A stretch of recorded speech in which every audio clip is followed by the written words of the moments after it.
మరి కార్మిక సంఘాల నాయకులు వాళ్ళు చెప్పాలి, ఖచ్చితంగా దానికోసం కొంత స్థలాన్ని కేటాయించి నిర్మించుకోవడానికి అవసరమైన ఆర్థిక సహాయాన్ని కూడా రాష్ట్ర ప్రభుత్వం తరఫున చేసే బాధ్యత నేను తీసుకుంటాను.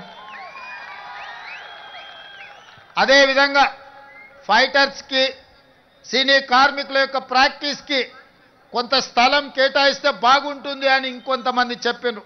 తప్పకుండా మీ సూచనను పరిగణలోకి తీసుకొని ఈనాడు మనం నిర్మించుకోబోయే భారత్ ఫ్యూచర్ సిటీలో మీకు కావలసిన వసతులను ఏర్పాటు చేయడానికి రాష్ట్ర ప్రభుత్వం నిర్ణయం తీసుకుంటుంది. అందుకే మిత్రులారా, ఈనాడు ముఖ్యమంత్రిగా కాదు, మీ కుటుంబ సభ్యుడిగా నేను ఇక్కడికి వచ్చిన. ఈ ప్రాంతంలో ఉండే సినీ కార్మికుల యొక్క సమస్యల్ని తప్పకుండా రాష్ట్రం ప్రభుత్వం పరిష్కరిస్తుంది.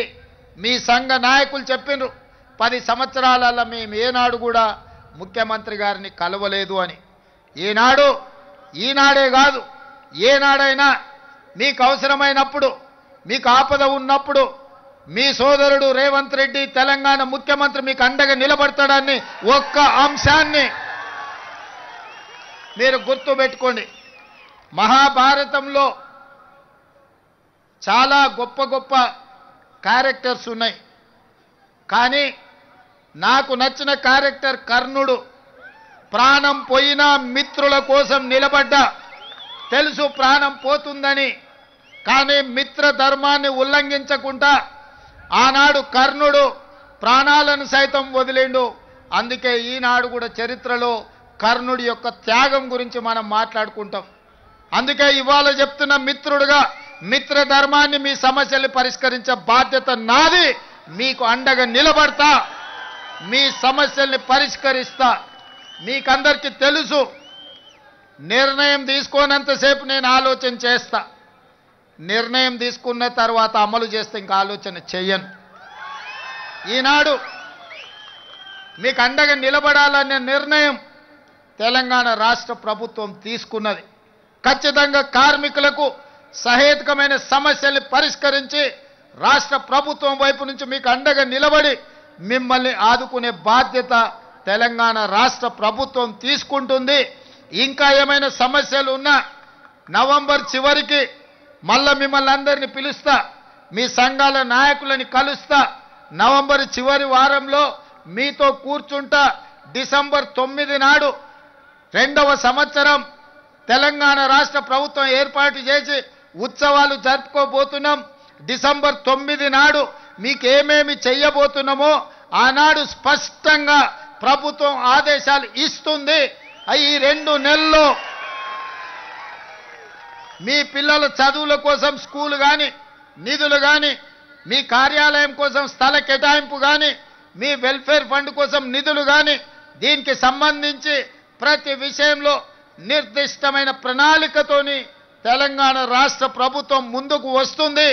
ఇప్పుడు మీరు చూసిండ్రు కదా, మన సంకల్పం ఉంటే, మన పట్టుదల ఉంటే, మన ఆలోచనలో చిత్తశుద్ధి ఉంటే ప్రకృతి కూడా సహకరిస్తుంది. ప్రకృతి కూడా సహకరిస్తుంది. ఇప్పటి వరకు ఉరుములు ఉరిమి వర్షం కురిసినా ఈనాడు మీరు, మేము, మనము మాట్లాడుకునే సందర్భంలో వర్ణ దేవుడు కూడా మనకు సహకరించి ఒక ప్రశాంతమైన వాతావరణాన్ని కల్పించి కార్మికుల యొక్క కష్టాలను పరిష్కరించడానికి తెలంగాణ రాష్ట్ర ప్రభుత్వం వస్తే వరుణ దేవుడే సహకరించిండు.